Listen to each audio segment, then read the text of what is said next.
ভাইরা আমার, কোরআন বলছে কুল্লাউ কানাল বাহরু মিদাদাল লিকালিমাতি রাব্বি লানাফিদাল বাহরু ক্বাবলা আন তানফাদা কালিমাতু রাব্বি ওয়ালাউ জিনা বিমিসলিহি মাদাদা। পৃথিবীর সাগর মহাসাগরের পানি যদি কালি হয়ে যায়, পৃথিবীর সমস্ত গাছ যদি কলম হয়ে যায়, পৃথিবীর সমস্ত মাখলুক যদি আল্লাহ পাকের প্রশংসা লিখতে থাকে, পৃথিবীর সমস্ত পানি নামক কালিগুলো শেষ হয়ে যাবে। পৃথিবীর সমস্ত মাখলুক আল্লাহর প্রশংসা লিখতে লিখতে বেহুশ হয়ে যাবে, তারপরও আল্লাহর প্রশংসা আগে শেষ করা যাবে না। কথা কোন ঠিক নেবে ঠিক? ভাইরা আমার, এজন্য এই সূরার নাম ফাতিহাতুল কিতাব। ফাতিহা মানে সূচনা, ফাতিহাতুল কিতাব মানে কোরআনের সূচনা, কোরআনের প্রারম্ভিকা। তাফসীরে জালালাইনের ভিতরে এই সূরার 14টি নাম উল্লেখ করা হয়েছে আমার ভাইয়েরা। তার ভিতরে একটি নাম হলো ফাতিহাতুল কিতাব, ফাতিহাতুল কিতাব।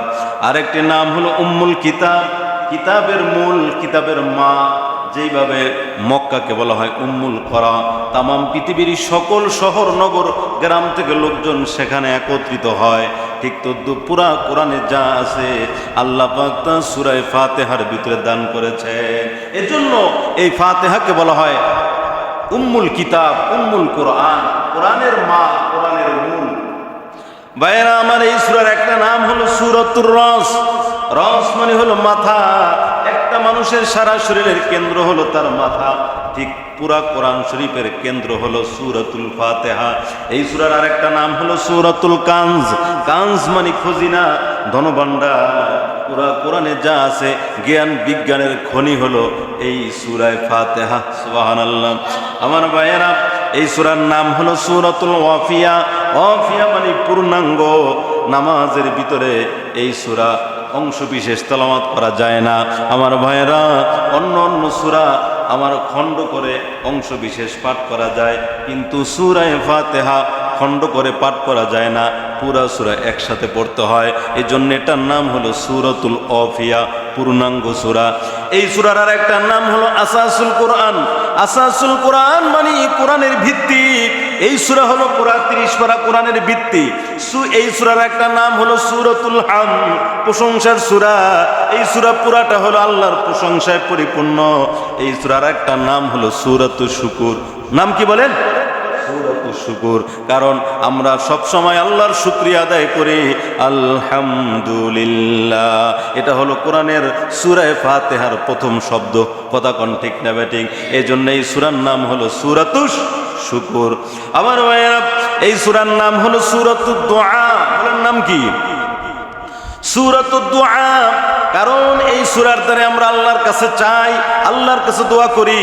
এই সূরার একটা নাম হলো সূরাতুস সুআল, প্রার্থনার সূরা। এই সূরার একটা নাম হলো সূরাতুশ শিফা। সূরাতুশ শিফা, আরোগ্যের সূরা। তুমি অসুস্থ হয়ে গেছো, সূরা ফাতিহা পড়িয়া শরীরের ভিতরে ঝাড়ফুঁক করো, রুকিয়া করো। এই সূরার একটা নাম হলো সূরাতুস সালাত। সালাত মানে নামাজ।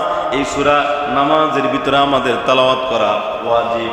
রাসূল বলেন লা সালাতা লিমান লা সালাতা লিমান লাম ইয়াকরা বিফাতিহাতিল কিতাব। যে সূরা ফাতিহা পড়লো না তার নামাজ হয় না। তাহলে এটা হলো সূরাতুস সালাত, নামাজের সূরা।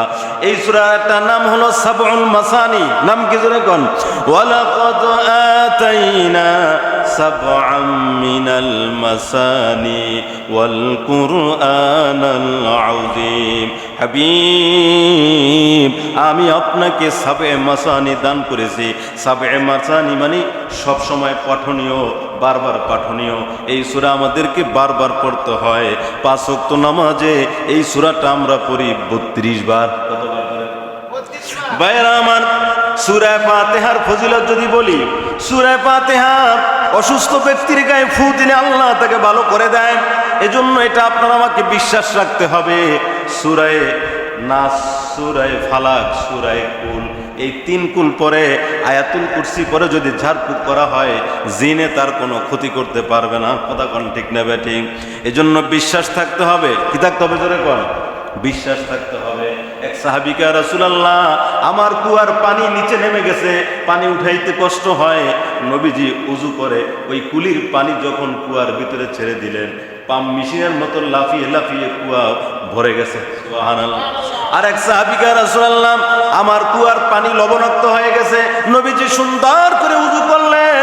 উযু করার পরে আমার ভাইয়েরা, রসুলের কুলির পানি যখন এই কুয়ার ভিতরে ছেড়ে দিলেন, আল্লাহ পাক কুদরতের দ্বারা মুহূর্তের ভিতরে লবণাক্ত পানিকে মিষ্টি পানিতে পরিণত করে দিলেন। এজন্য যতদিন দুনিয়াতে বিশ্বাস ছিল, ভক্তি ছিল, হুজুরদের ফুয়ে সব কিছু আমার ভাইয়েরা ঠিক হয়ে যেত। কথা কোন ঠিক নেবে ঠিক। এখন ভক্তি নষ্ট হয়ে গেছে বিদায় কাজ হয় না। ঠিক নেবে ভাইয়েরা আমার, বলতেছিলাম এই সূরা পরে আমরা জারফুক করব, এজন্য গলার ভিতরে তাবিজ ঝুলাবো না। জোরে কোন, কি ঝুলাবো না?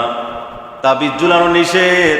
আমরা সূরা ফাতিহা পরে জারফুক করব, 3 কুল করে আমার ভাইয়েরা আয়াতুল কুরসি পরে জারফুক করব, আর তাবিজ দিব বাচ্চাদের গলায়। ওরা তো মুখস্থ পারে না, আয়াতুল কুরসি লেখে সূরা ফাতিহা লিখে বাচ্চাদের গলায় লাগায় দিব, জিনে কোনো ক্ষতি করতে পারবে না। ভাইয়েরা আমার, এই সূরার নাম হলো সূরাতুশ শিফা। এই সূরা পরে যদি দম করা হয়, আল্লাহ পাক সুস্থ করে দেয়। হাদিসে কিতাবে ঘটনা আছে, এক এলাকার মাতবরকে সাপে কেটেছে। কিসে কাটছে? সাপে কাটছে। ওই এলাকা দিয়ে সাহাবীদের এক দল যখন আমার ভাইয়েরা সফর রওনা হয়, মাতবর তাদেরকে খবর দিলেন, বললেন আমাকে চিকিৎসা করো। বলে বিনিময় দিতে হবে। বলে কি বিনিময়? বলে 1 পাল ছাগল দিতে হবে। কি দিতে হবে? 1 পাল ছাগল দিতে হবে। ওই সাহাবীদের দলের নেতা ছিল আবু সাঈদ খুদরি রাদিয়াল্লাহু তাআলা আনহু। হযরত আবু সাঈদ খুদরি রাদিয়াল্লাহু তাআলা আনহু সূরা ফাতিহা পরে যখন দম করলেন, ওই মাতবর সুস্থ হয়ে গেছে, সাপের বিষ চলে গেছে। এবার ছাগলগুলো নিয়ে নবীজির দরবারে হাজির। ইয়া রাসূলুল্লাহ, ইয়া হাবিবাল্লাহ, আজকে তো আপনাকে না জানিয়ে অন্য উল্টা কাজ করে ফেলাইছি।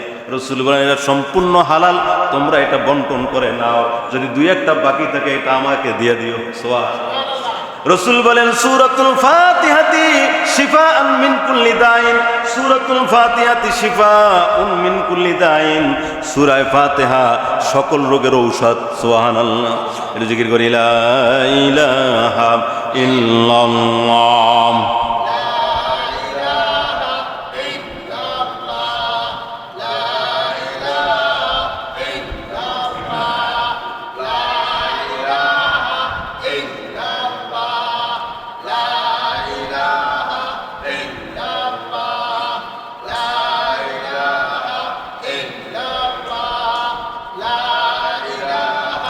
ইল্লাল্লাহ।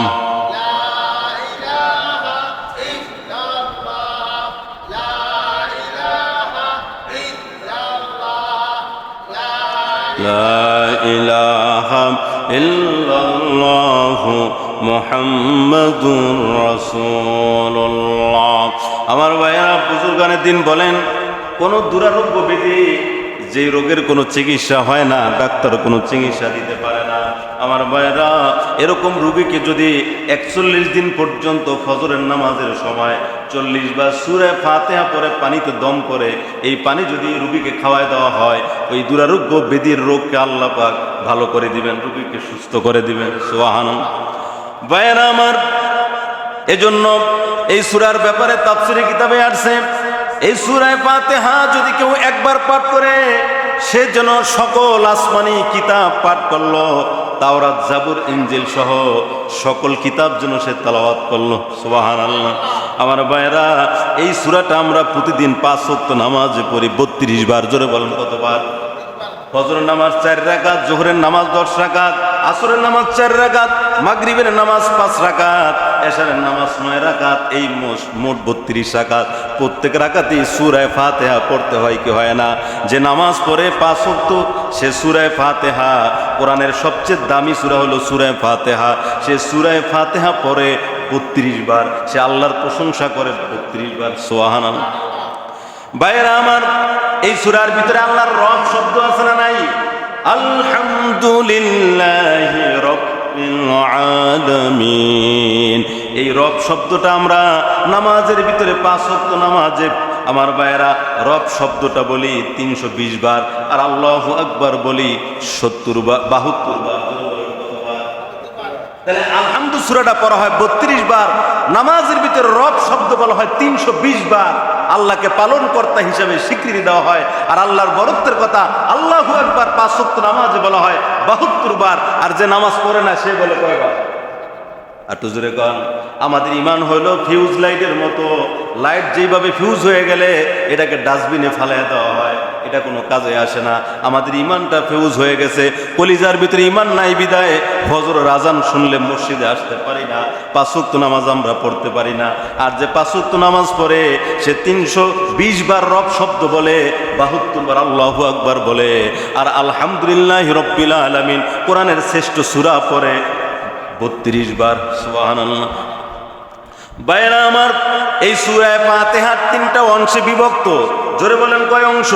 এই সূরা ফাতিহা 3 অংশে বিভক্ত। প্রথম 3টা আয়াত হলো আমার ভাইরা আল্লাহর প্রশংসা, 4th নম্বর আয়াত হলো পরিচয়, বান্দার পরিচয়, আর শেষের 3টা আয়াত হলো দাবি দেওয়া।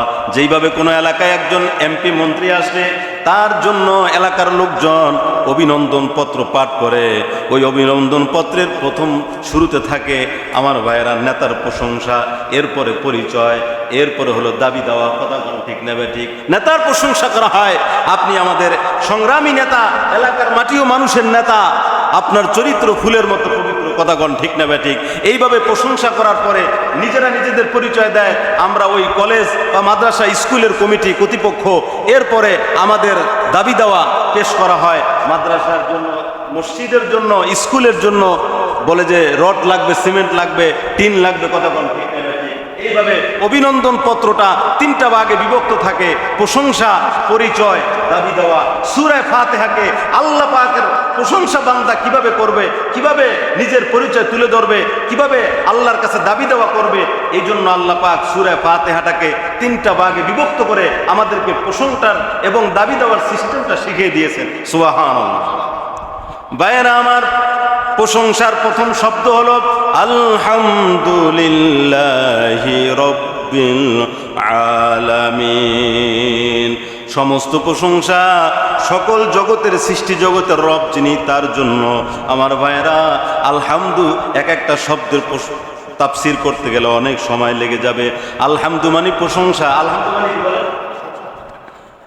নামাজের ভিতরে একজন সাহাবী রুকু থেকে দাঁড়িয়ে সামি আল্লাহু লিমান হামিদা রব্বানা লাকাল হামদ বলার পরে তিনি অতিরিক্ত কিছু কালিমা পাঠ করলেন, হামদান কাসীরান তয়্যিবান মুবারাকান ফীহি।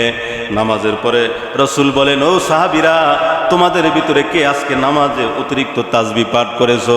সাহাবী ভয় পেয়ে গেছে, ভয়ে ভয়ে দাঁড়াইলেন। রাসূল বলেন, ভয় পাও না, ভয় পাও না, তুমি যে অতিরিক্ত আল্লাহর প্রশংসা করেছো। আমার ভাইয়েরা, হাদিস শরীফে আসছে, রাসূল বলেন, বিজু ওয়া সালাসুনা মালাইকা, তোমার এই তাসবিহগুলোর সওয়াব আকাশে পৌঁছে দেওয়ার জন্য 30 জনেরও বেশি ফেরেশতারা প্রতিযোগিতায় লিপ্ত হয়ে গেছে। সুবহানাল্লাহ। ভাইয়েরা আমার, কোরআন বলছে, কুল্লাউ কানাল বাহরু মিদাদাল লিকালিমাতি রাব্বি লানাফিদাল বাহরু ক্বাবলা আন তানফাদা কালিমাতু রাব্বি ওয়ালাউ জিনা বিমিসলিহি মাদাদা। পৃথিবীর সাগর মহাসাগরের পানি যদি কালি হয়ে যায়, পৃথিবীর সমস্ত গাছ যদি কলম হয়ে যায়, পৃথিবীর সমস্ত মাখলুক যদি আল্লাহ পাকের প্রশংসা লিখতে থাকে, পৃথিবীর সমস্ত পানি নামক কালিগুলো শেষ হয়ে যাবে। পৃথিবীর সমস্ত মাখলুক আল্লাহর প্রশংসা লিখতে লিখতে বেহুশ হয়ে যাবে, তারপরও আল্লাহর প্রশংসা আগে শেষ করা যাবে না। কথা কোন ঠিক নেবে ঠিক? ভাইয়েরা আমার, কিয়ামতের দিন জান্নাতের দুয়ারে বিশ্ব নবী সর্বপ্রথম করা নাড়বে, নবীজির হাতে থাকবে প্রশংসার জান্ডা, লেওয়াউল হাম। ওই প্রশংসার পতাকার ভিতরে সূরা ফাতিহার প্রথম শব্দ লাগা থাকবে আলহামদুলিল্লাহ। জিকির করি লা ইলাহা ইল্লাল্লাহ।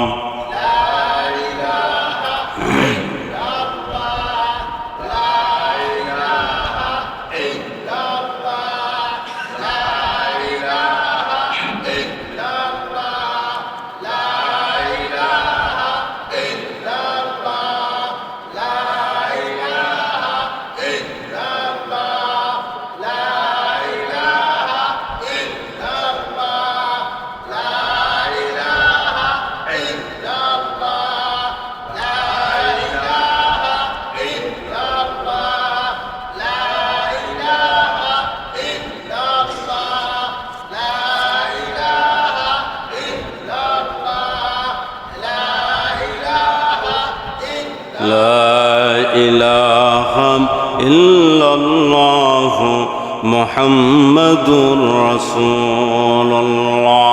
আমার ভাইয়েরা, প্রশংসার প্রথম বাক্য হলো আলহামদুলিল্লাহি রাব্বিল আলামিন। রব্বিল আলামিন মানে যিনি সকল জগতের রব। আলহামদুলিল্লাহ, সমস্ত প্রশংসা আল্লাহর জন্য। রব্বুল আলামিন যিনি সকল সৃষ্টি জগতের রব। রব অর্থ পালনকারী, রব অর্থ প্রতিপালনকারী। যার যখন যেই জিনিস যতটুকু প্রয়োজন, যিনি তাকে তখন সেই জিনিস ততটুকু চাওয়ার আগে পৌঁছায় দিতে পারেন, তিনিই হলেন রব। বলেন তিনি কি? রব। এজন্য বাংলাদেশের পশু আর ইউরোপ আমেরিকার শীত প্রধান দেশের পশুর ভিতরে পার্থক্য আছে না নাই? বাংলাদেশের কুকুর, বাংলাদেশের বেড়া, বাংলাদেশের ঘোড়া, এগুলার ভিতরে যেই পরিমাণ পশম রয়েছে, আর ইউরোপ আমেরিকার শীত প্রধান দেশের এই সমস্ত প্রাণীর গায়ে পশম বেশি। আল্লাহ পাক ওই পশুগুলাকে, এই পশমগুলাকে স্থায়ী কম্বল বানিয়ে দিয়েছেন শীত থেকে বাঁচার জন্য। সুবহানাল্লাহ। এজন্য ভাইয়েরা আমার, তিনি হলেন রব, যিনি যার যখন যতটুকু প্রয়োজন চাওয়ার আগে যিনি পৌঁছায় দেন, তিনি হলেন কি? আমাদের রব। ওই রবের কথা আমরা দোয়ার ভিতরে বলে থাকি, রব্বানা যালামনা আনফুসানা ওয়া ইল্লাম তাগফির লানা ওয়া তারহামনা লানাকুনান্না মিনাল খাসিরিন। রবের কথা আমরা দোয়ায় বলে থাকি, রব্বানা আতিনা ফিদ দুনিয়া হাসানা ওয়া ফিল আখিরাতি হাসানা রব্বানা লা তুজিগ কুলুবানা বাদা ইয হাদাইতানা। আমার ভাইয়েরা, রব্বানা হাবলানা মিন আজওয়াজিনা ওয়া যুররিয়াতিনা। এইভাবে রবের কথা আমরা দোয়ার ভিতরে বলি কি বলি না? এরপরে আমরা আল্লাহর কাছে ইলম চাই, আমাদের যেন ব্রেন আল্লাহ পাক বাড়ায় দেয়। রব্বি জিদনি ইলমা, এখানেও রব শব্দ আছে না নাই? ইন্নাল্লাযীনা ক্বালু রাব্বুনাল্লাহ সুম্মা ইসতাকামু তাতানাজ্জালু আলাইহিমুল মালায়েকা। যারা বলে আমাদের রব আল্লাহ, এই কথার উপরে যারা ইস্তেকামত থাকবে, আল্লাহ তাদেরকে ফেরেশতা দিয়ে সাহায্য করবে। এখানেও রব আছে না নাই? শুধু তাই নয় আমার ভাইয়েরা, সূরা নাসের শুরুতে রব আছে না নাই? কুল আউযু বিরাব্বিন নাস। সূরা ফালাকের শুরুতে রব আছে, কুল আউযু বিরাব্বিল ফালাক। কথা কোন ঠিক না বেঠিক? শুধু তাই নয়, মানুষকে যখন কবরে রাখা হয় সর্বপ্রথম প্রশ্ন করা হবে, মার রব্বুকা, তোমার রবের পরিচয় দাও। কথা কোন ঠিক না বেঠিক? সূরা ফাতিহায় আমার ভাইরা সেই রবের কথা 5 ওয়াক্ত নামাজে প্রতিদিন পড়ি 320 বার। জোরে বলেন কতবার? ভাইরা আমার, আমরা যখন মায়ের পেটে ছিলাম 8 মাস 9 মাস পর্যন্ত আমাদেরকে খাবার দিছে কে? পানি দিল কে? অক্সিজেন দিল কে? আমার ভাইয়েরা, কোরআন শরীফে আল্লাহ পাক রব্বুল আলামিন বলেন, ওয়াল ওয়ালিদাতু ইউরদি'না আওলাদাহুন্না হাওলাইনি কামিলাইন। আমার ভাইয়েরা, 8-9 মাস পরে যখন সন্তান দুনিয়াতে আসে, তার খাবারের একটা লাইন ছিল, লাইনটাকে কেটে দেওয়া হয়। বাচ্চারা তখন ওয়াও ওয়াও করে কান্না করে। আল্লাহ কয়, তুই কান্না করিস না, তোর খাবারের একটা লাইন বন্ধ হয়ে গেছে।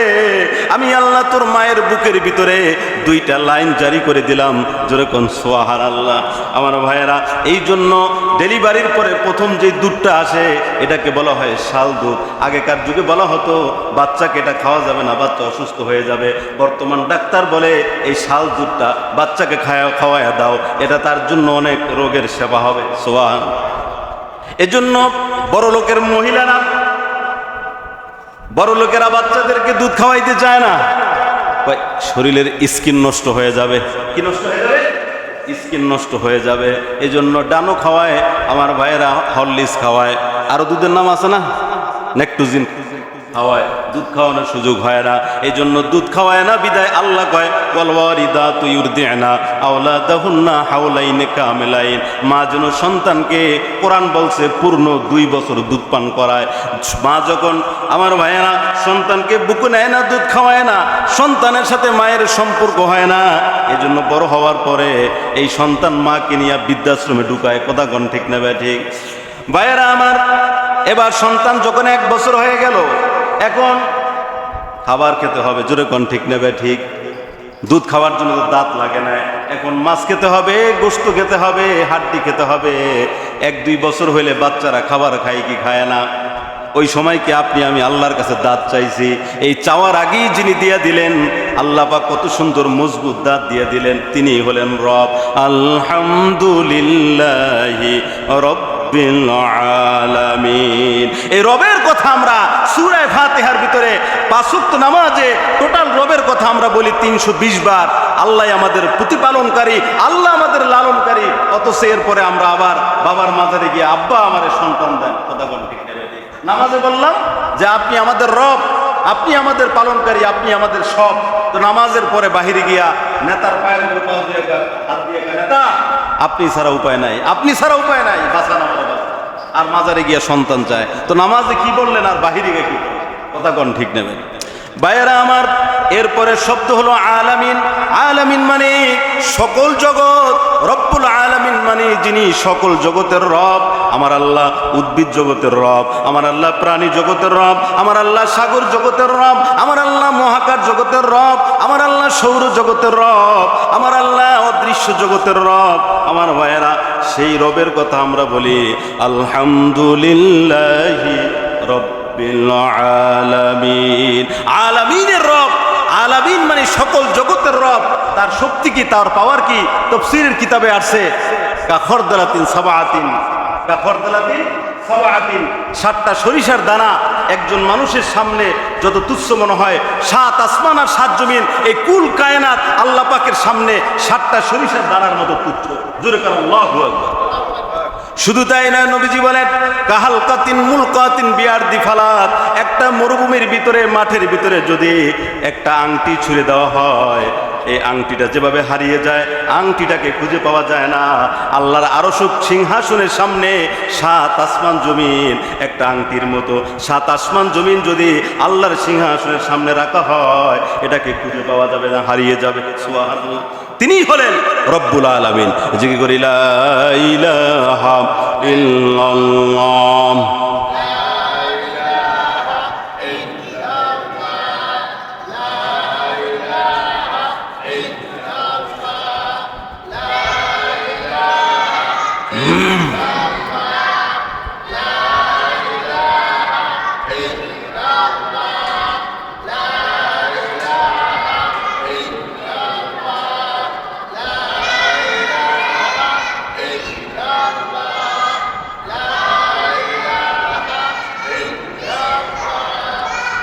লা ইলাহা ইল্লাল্লাহু মুহাম্মাদুর রাসূলুল্লাহ।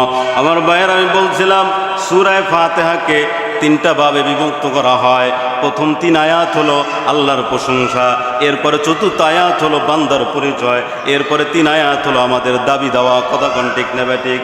প্রশংসার প্রথম কালিমা হলো আলহামদুলিল্লাহি রাব্বিল আলামিন। প্রশংসার দ্বিতীয় কালিমা হলো আর রহমানির রহিম, যিনি পরম করুণাময় দয়ালু। রহমান অর্থ দয়ালু, রহিম অর্থ দয়ালু। আমার ভাইয়েরা, কাছাকাছি অর্থ, কিন্তু 2 শব্দের ভিতরে পার্থক্য হলো রহমানে অক্ষর বেশি, এজন্য এটার অর্থ বেশি। রহমান মানে যিনি দুনিয়াতে দয়ালু, আখিরাতে ইমানদারের জন্য দয়ালু।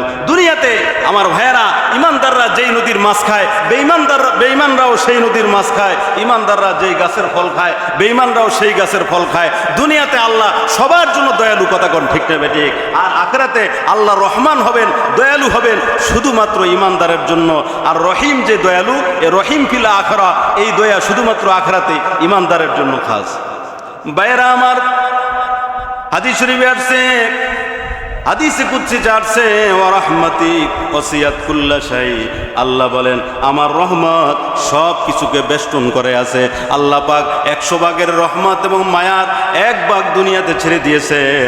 এই 1 ভাগ মায়ার কারণে মা সন্তানের জন্য পাগল, সন্তান মায়ের জন্য পাগল। ওই বন্যার পানির ভিতরে সন্তানকে বাঁচাইতে গিয়ে মা মারা গেছে লঞ্চ ডুবার সময়। আমার ভাইয়েরা, গত কয়েক বছর আগে যখন জালঘাটের লঞ্চটা আমার ভাইয়েরা মেঘনা নদীতে ডুবে যায়, ওই সময় বাবা সন্তানকে বাঁচাইতে গিয়া বাবাও দুনিয়ার জমিন থেকে বিদায় হয়ে গেছে। চকবাজারে যখন আগুন লাগে, মা সন্তানকে বুকে জড়াইয়া, মা এবং সন্তান আগুনে পুড়ে গেছে। কথা কোন ঠিক না ঠিক? চাইলে মা বাঁচতে পারতো কি পারতো না, কিন্তু সন্তানকে বাঁচাইতে গিয়া মা শেষ হয়ে গেছে।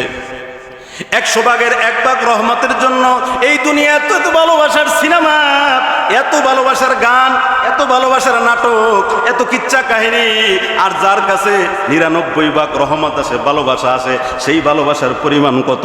জোরে কোন আমার ভাইয়েরা। দুনিয়ার মানুষ যত বড় পাপ করো না কেন, রাসূল বলেন তোমার পাপ যদি হয় খালের পানি সমান, আল্লাহর রহমত হলো সাগর মহাসাগর পরিমাণ। তোমার পাপ যদি হয় পাহাড় পরিমাণ, আল্লাহর রহমত আকাশ মহাকাশ পরিমাণ।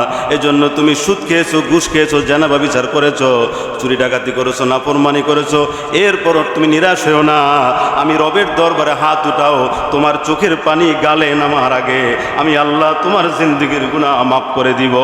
সেই রহমান রহিমের কথা সূরা ফাতিহার ভিতরে আমরা বলে থাকি, আর রহমানির রহিম। ভাইয়েরা আমার, এরপরে প্রশংসার শব্দ মালিক ইয়াউমিদ্দিন, বিচার দিবসের মালিক। বিচার দিবসের মালিক কি জোরে কর আল্লাহ। 30 নম্বর পারা, ওয়ামা আদরাকা মা ইয়াউমুদ্দিন সুম্মা মা আদরাকা মা ইয়াউমুদ্দিন। হাবিব আপনি বলেন কিয়ামতের দিন কাকে বলে? এবার নবীজি যখন উত্তর দেয় না, আল্লাহ নিজে উত্তর দেয়, ইয়াউমা লা তামলিকু নাফসুল লিনাফসিন শাইআ ওয়াল আমরু ইয়াউমা ইযিন লিল্লাহ। জোরে কোন কথা কোন, ঠিক নেবে ঠিক। সেদিন কেউ কারো কোনো উপকারে আসবে না, কেউ কারো কোনো আল্লাহর দরবারে সুপারিশ করে কারো কোনো উপকার করতে পারবে না যদি আল্লাহ পাক অনুমতি দেয়। শুধুমাত্র আমার আপনার নবী, বিশ্ব নবী আল্লাহর দরবারে সুপারিশ করতে পারবে, এছাড়া কোনো নবী পয়গম্বরও সুপারিশ করার ক্ষমতা রাখবে না। ভাইয়েরা আমার, নবীজি সেদিন বলবেন, সকল নবীরা বলবেন নাফসি নাফসি, আল্লাহ আমাকে বাঁচান, আমাকে বাঁচান। সেখানে সন্তান মায়ের কথা ভুলে যাবে, মা সন্তানের কথা ভুলে যাবে। ইয়াকুব আলাইহিস সালাতু ওয়াস সালাম সন্তান ইউসুফকে হারিয়ে কাঁদতে কাঁদতে ইয়াকুব নবীর চোখ সাদা হয়ে গেছে, তিনি দুনিয়াতে অন্ধ হয়ে গেলেন। সেই ইয়াকুব নবীও কিয়ামতের ওই বিভীষিকাময় অবস্থা দেখার পরে তিনিও ইউসুফের কথা ভুলে যাবেন। কথা কোন ঠিক নেবে ঠিক। মা সন্তানের কথা ভুলে যাবে, সন্তান মায়ের কথা ভুলে যাবে, বাবা সন্তানের কথা ভুলে যাবে, সন্তান বাবার কথা ভুলে যাবে। সেটা হলো ইয়াউমুদ্দিন, কিয়ামতের দিন। আর সেই কিয়ামতের দিনের মালিককে, সেই মালিকের প্রশংসা করি আমরা সূরা ফাতিহায়, মালিকি ইয়াউমিদ্দিন। ইব্রাহিম আলাইহিস সালাতু ওয়াস সালাম আল্লাহকে বলতেছে, আল্লাহ রব্বি আরিনি কাইফা তুহিল মাউতা, আপনি আমাকে দেখান আপনি কিভাবে মৃত প্রাণীকে জীবিত করেন। আপনি তো জেতাটাকে মারেন, এটা তো আমরা দেখি, কিন্তু মরাটাকে কেমনে জেতা করেন একটু দেখায় দেন। আল্লাহকে আওয়ালা তুমিন, ইব্রাহিম তুমি কি আমার উপর ঈমান আনাইন না কলবি, আমার অন্তরটাকে একটু স্থির করার জন্য আমি একটু দেখতে চাই। তো আল্লাহ কয় খুজ আরবাতাম মিনাত তাইর, 4 ধরনের 4টা পাখি ধরে আনো।